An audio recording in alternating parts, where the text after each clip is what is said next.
வணக்கம்ப்பா. நாங்கள்லாம் குழந்தையா இருந்தப்போ இந்த பிஸ்கட்டுங்கிறதே எங்களுக்கெல்லாம் தெரியாது. நாங்கள் கிராமத்தில் வளர்ந்தோம். இப்போ டவுனில் என்னமோ இருந்துச்சு என்னமோ அதெல்லாம் எனக்கு தெரியாது. ஆனாலும் இந்த ரேடியோவில் விளம்பரம் வந்துச்சு. சின்ன நாங்கள் குழந்தையா இருக்கும்போதெல்லாம் அந்த ரேடியோ தான் இருந்துச்சு. அப்போ எல்லாம் டிவி எல்லாம் வரல. அப்புறம் டிவி வந்துச்சு. விளம்பரம் கொடுக்குறோன்னு இந்த பிஸ்கட் கம்பெனிக்காரவங்க நல்லா விளம்பரத்தை கொடுத்து விதமாக படங்களை போட்டு கலராக அந்த பேப்பர்களை செஞ்சு அதில் பால் இருக்குது, பாதாம் இருக்குது, அது இருக்குது, இது இருக்குதுன்னு சொல்லி என்னென்னத்தவோ போட்டு விளம்பரத்தை கொடுத்து அது பெரிய பெரிய பணக்கார வீட்டு பசங்க சாப்பிட்டு கொழுன்னு இருக்கிற மாதிரி காட்டுவாங்க. அதை நம்பி இருக்கிற மக்கள்லாம் அப்புறம் பிஸ்கட் சாப்பிட ஆரம்பித்தாங்க. பிஸ்கட் சாப்பிட்டு என்ன ஆச்சு?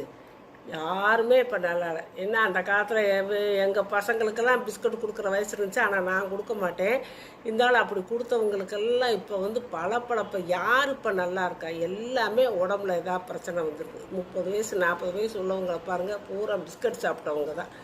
அதனால் அந்த பிஸ்கட்டை சாப்பிடக்கூடாது. பிஸ்கட் பாக்கெட் வாங்கும்போது என்ன செய்யணும்? அந்த பிஸ்கட் பாக்கெட்டை நல்லா திருப்பி பார்க்கணும். அப்படியே வாங்கக்கூடாது. வாங்கி அதை திருப்பி பார்த்து பொடி எழுத்துல எழுதியிருப்பாங்க. அது நல்லா கண்ணாடி போட்டு கூட பாருங்கள்.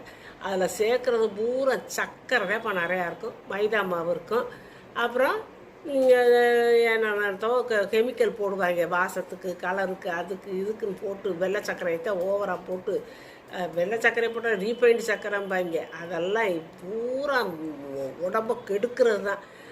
சின்ன குழந்தைகளுக்கு பசிக்கு ஸ்நாக்ஸுக்கு 4 பிஸ்கட்டை கொடுத்து அனுப்பிடுவாங்க. காலையில் எழுந்திரிச்சோடனே 1 டம்ளர் பாலும் 4 பிஸ்கட்டும் கொடுத்துருவாங்க. அதுங்க சாப்பிட்டா அப்புறம் சாப்பிடாதுங்க. வயிறு மத்தியானத்து வரைக்கும் கூட பசிக்காது.